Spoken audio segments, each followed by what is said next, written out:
यहाँ पर हमने physics chapter number 5 question number 2 call करना है। तो ये 1 को हम हल कर चुके पहले, तो अभी हमने क्वेश्चन नंबर 2 को हल करना है। यहाँ पर question number 2, in a force multiplier small piston has diameter of 15 centimeter and large piston has a diameter of 30 centimeter. If 250 Newton force is applied on the small piston, then how much force will produce on large piston? अब यहाँ पर अगर हम देखें हमारे पास एक यहाँ पर अगर हम इसको बना ले एक यहाँ पर ये और ये एरिया ऐसे अगर हम बना लें तो ये इस तरह हो जाएगा, यहाँ पर इस तरह हो जाएगा ये। अब इसमें यहाँ पर हम फोर्स अप्लाई कर, तो उसके बाद यहाँ पर भी अगर हम यानी तो ये ऐसे हो जाएगा कुछ। ये हमारे पास एरिया जो है, अगर हम इसका A2 एरिया है तो ये एरिया जो हमारे पास A1 है। अब ये प्रेशर हमारे पास P1 है। तो ये पिस्टन है, ये पिस्टन हमारे पास कह रहे हैं कि in a force multiplier small piston has diameter of 15 centimetre. तो ये जो पिस्टन है हमारे पास ये वाला, इसका जो डाया है मीटर यानी कि D1 is equal to 15 centimetre.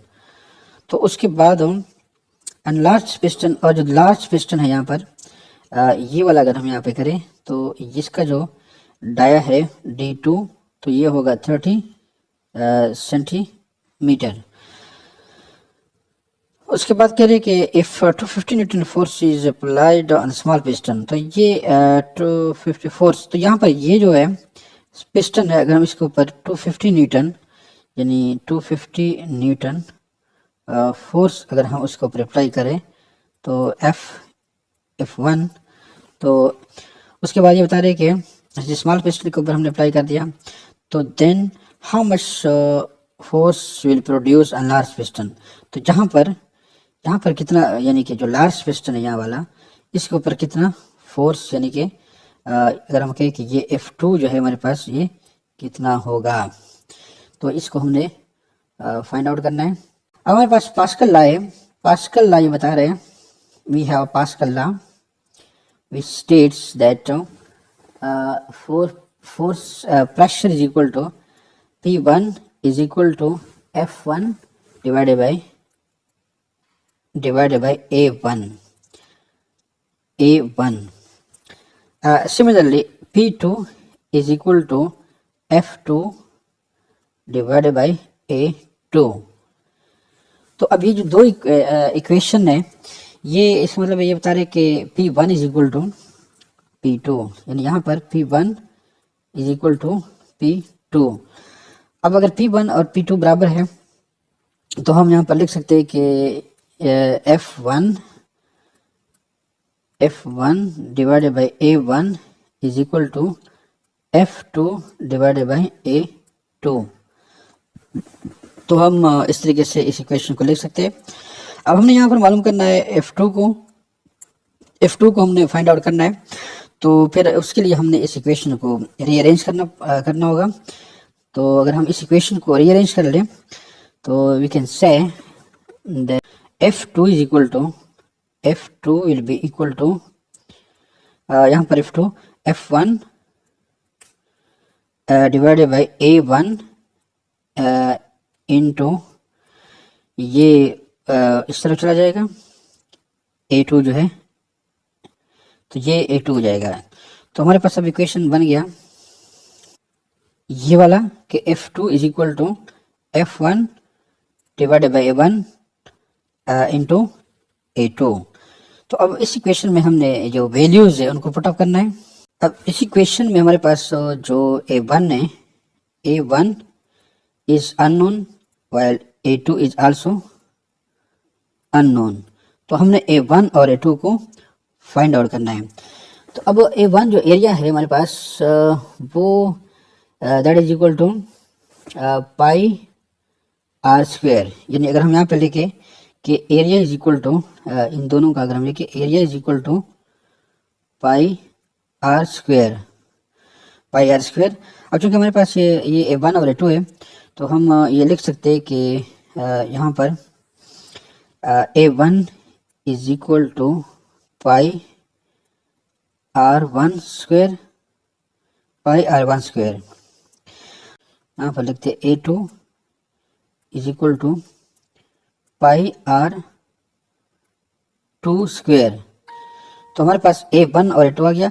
अब यहाँ पर भी हमने पाई की वैल्यू हमें मालूम है, लेकिन R जो है रेडियस हमारे पास अननोन है, तो simply we can say that R is equal to D by 2, D by 2।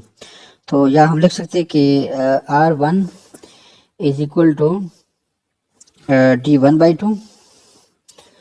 तो R यानी ये हमारे पास एक, अब हम ये लिख सकते हैं कि R1 is equal to D1 by D2, D1 by 2। तो D1 हमारे पास कितना है, हमारे पास ये 15 सेंटीमीटर था, हमारे पास 15 सेंटीमीटर डिवाइडेड बाई 2, तो ये हमारे पास आ जाएगा 7.5 सेंटीमीटर। तो ये हमारे पास R1 आ गया। अब हम R2 को मालूम करते हैं कि R2 हमारे पास जो है वो कितना होगा। तो अगर हम R2 को देखें तो ये R2 हमारे पास होगा D2 डिवाइडेड बाई 2।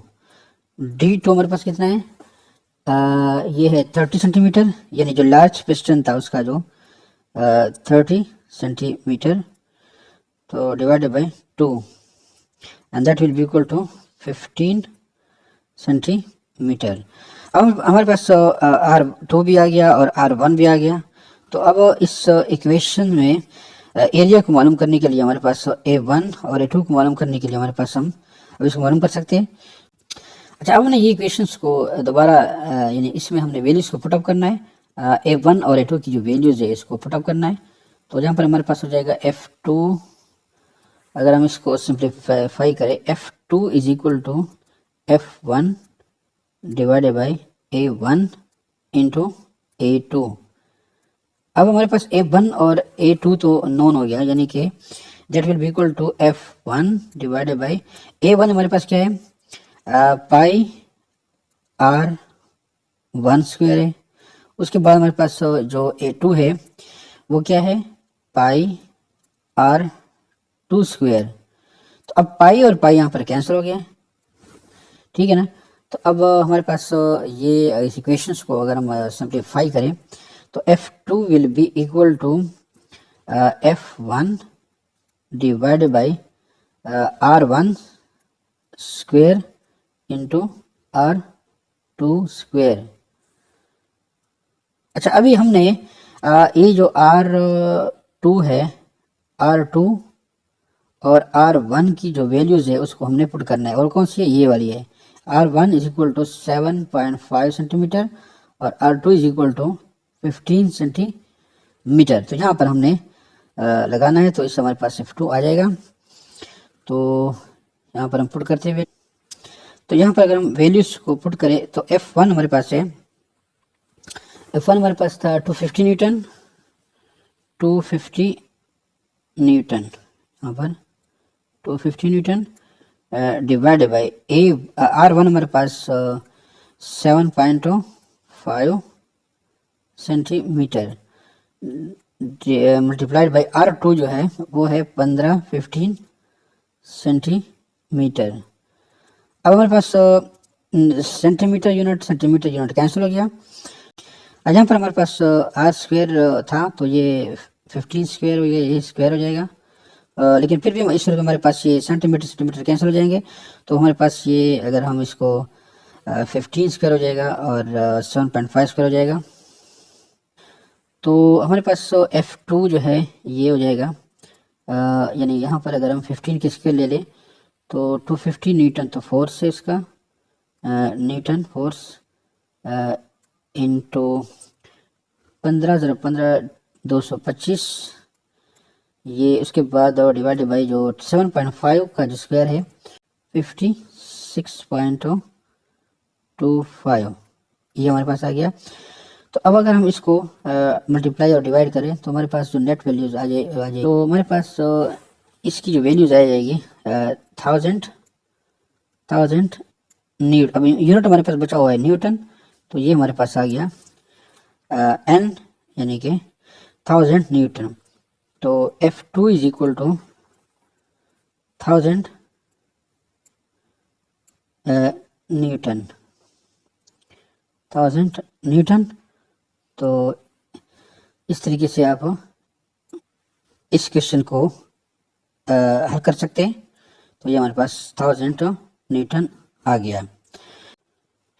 अब यानी कि ये वाला जो F2 है हमारे पास, तो ये कितना होगा 1000 न्यूटन होगा। ये 250 न्यूटन था स्मॉल पिस्टन के ऊपर, तो जो लार्ज पिस्टन था उसके ऊपर 1000 न्यूटन अप्लाई होगा।